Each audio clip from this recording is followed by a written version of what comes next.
Coming up on Spartan Sports Report. Michigan State hockey faced off against Michigan for the second series this season. MSU gymnastics continued their stellar season against number 25 Illinois. And men's and women's tennis both improved their record after a full weekend of competition.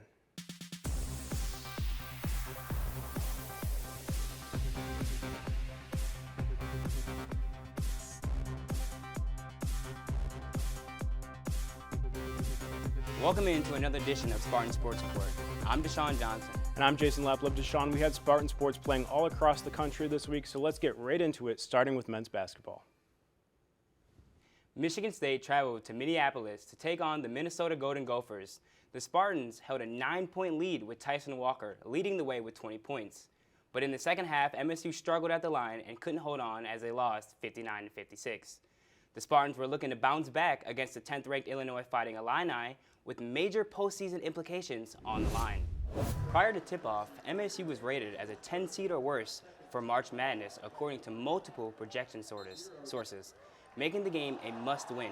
Tyson Walker opened up the game for the Spartans as he laced a three from the wing. This game continued to go back and forth through the first half as A.J. Hoggard finished strongly in the lane. One of the keys for Michigan State was Jaden Akins, who continued to have a bounce-back game after struggling at Minnesota. He tallied 10 points, 2 assists, and 6 boards, a team high for rebounds. A.J. Hoggard was also great as he made this three-pointer, tying his career high in points with 23. He also added 5 assists and shot 12 for 13 at the free throw line. Michigan State used a raucous crowd to pull away from the Illini, winning 88-80. MSU would hit the road for the next 2 games, taking on Penn State on Wednesday before playing Michigan on Saturday evening. The Michigan State hockey team headed up the road to Ann Arbor to take on the Michigan Wolverines with hopes of winning back-to-back games at Yost for the first time in 7 years. After an even first period which left both teams scoreless, Michigan forward Gavin Brindley shoots over the shoulder of his World Junior teammate Trey Augustine halfway through the second frame. Just 25 seconds later, the Spartans are looking to even the score, and Tommy Manisto works it down the ice and moves it to Tanner Kelly, who beats Barczewski with a strong backhand move and lets the children of Yost hear it. Now 4 minutes into the third period, with the game still knotted at 1, Isaac Howard centers it off the boards, right to the stick of Danny Russell, who slaps it in to give the Spartans their first lead of the game just a few minutes later. The Spartans on a break down the ice. Isaac Howard again sends it over, but this time to Maxim Strubak, who slides a puck past Barczewski to give Michigan State a comfortable 3-1 lead. With 3 minutes left in the third period, Michigan pulls the goalie, but the Spartans remain unfazed with Red Savage and Jeremy Davidson both adding on empty netters to give the Spartans a 5-1 victory. Going into Saturday, the two teams faced off for their final matchup of the year at the Duel in the D contest at Little Caesars Arena in front of a record-breaking crowd.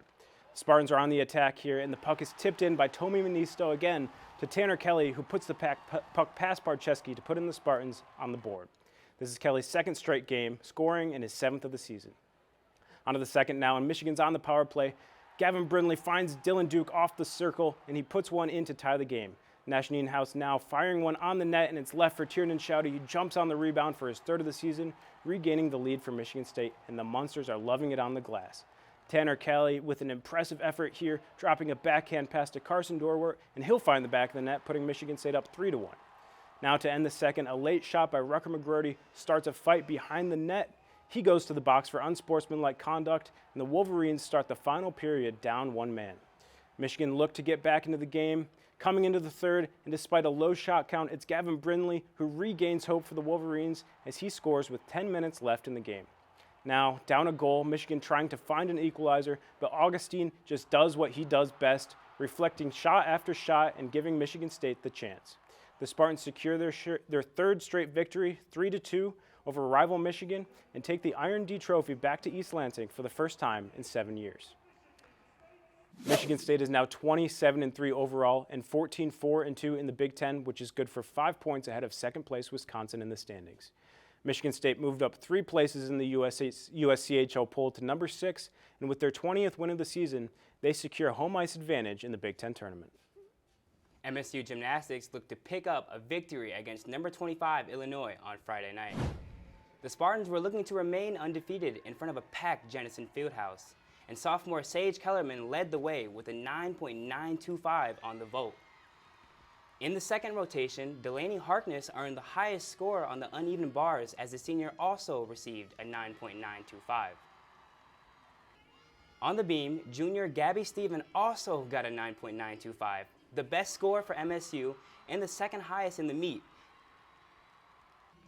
But it was on the floor where Michigan State received its best score of the day from Nikki Smith, who earned a 9.950 to close out a victory for MSU. Junior Skylar Schulte also won the all-around category as she scored a 39.475 across all 4 events. The win moves 10th-ranked MSU to 7-3 overall and 4-0 in the Big Ten. The Spartans now look to their meeting with Maryland on Sunday at 2 p.m. with the Big Five meet to follow on February 23rd. On Thursday, the Michigan State women's hoops team traveled to Bloomington, Indiana to take on the Hoosiers. The Spartans came out hot, shooting 70% from the field in the first quarter, and the Hoosiers matched their performance, shooting 71% to start the period. Coming into the second, the Spartans jumped out to a 35-27 lead, but Indiana willed their way back with a 7-0 run to put them up within 1. Julia Arol ended the first half with a three-pointer, putting Michigan State up 10 before heading to the locker room. Arol ended the night totaling 25 points. Both teams came out cold in the third quarter, but Indiana soon became hot and never looked back, outscoring Michigan State by 9 points within that quarter. Spartans clawed their way back through the fourth, but they did not give up until the very end when Indiana gained the lead late and ultimately clinched the game. The Hoosiers took down the Spartans 94-91, ending the Spartans' 4-game win streak and sending them back to the Breslin to play Ohio State. The number 5 Buckeyes traveled to East Lansing to take on the Spartans for the annual Pink Game supporting breast cancer awareness on Sunday. They came out with a quick 2 by Celeste Taylor, who racked up 20 points on the night. Spartans would battle back with a tough and 1 by Theron Halleck. And Ohio State would slowly start to build a lead in the first half, but Jocelyn Tate would finish through contact to cut the OSU lead to 10. In the second half, the Buckeyes ran away with the lead, and Michigan State could never quite catch up. Halleck led the scoring charge for the Spartans with 18, but Ohio State would defeat the Spartans 86-71. With the 2 losses over the weekend, the Spartans fell to 17-7 and 7-6 in Big Ten play. They look to bounce back on February 18th as they travel to Ann Arbor to take on in-state rival Michigan at noon. The Michigan State women's tennis team was back in action over the weekend against their in-state rivals, where they welcomed Western Michigan and Eastern Michigan into the MSU indoor tennis facilities. The Spartans swept 2 of their opponents on Sunday afternoon, going 4-0 in each contest. MSU's McKenna Martinez and Nicole Connor took the first double set 6-2, with Izzy Purser and Rhea Bakhta completing the double sweep with a 7-5 win. MSU continued to roll on the singles side, making its way to a 4-0 finish against Eastern Michigan. The Spartans took the first doubles match as Aish Khan and Nicole Connor defeated their opponent 6-0. In the second match, McKenna Martinez and Sarah Fazlaja completed a 7-5 win, clinching the doubles point. In singles, Izzy Purser won 6-2 in both sets, while Rhea Bakhta winning her match close behind it. It would be Nicole Connor that got the final point for the Spartans, going all the way to 7-6 in a thrilling first set before winning her second 6-2 to secure the doubleheader victory for the Spartans. Michigan State will return to the court on Friday, February 16th to take on USC at 5 p.m. The Michigan State men's tennis team stayed in East Lansing last weekend to face off against Clemson for their 5th straight home meet. The 2-3 Tigers came in to try and spoil the undefeated Spartans. To start things off with number 3 doubles, Graydon Lair and Max Sheldon finished this one off with an ace to get the win 6-3.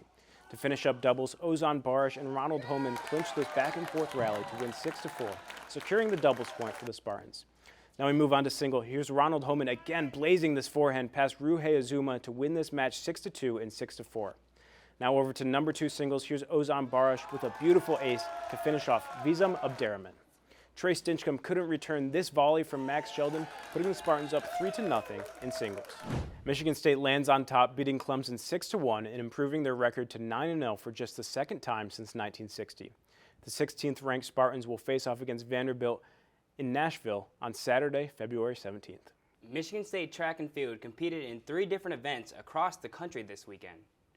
There were 10 podium finishes in the Windy City Invite for MSU. And among the top finishes was graduate student Heath Baldwin, who finished in first place in the long jump with a personal record of 7.36 meters.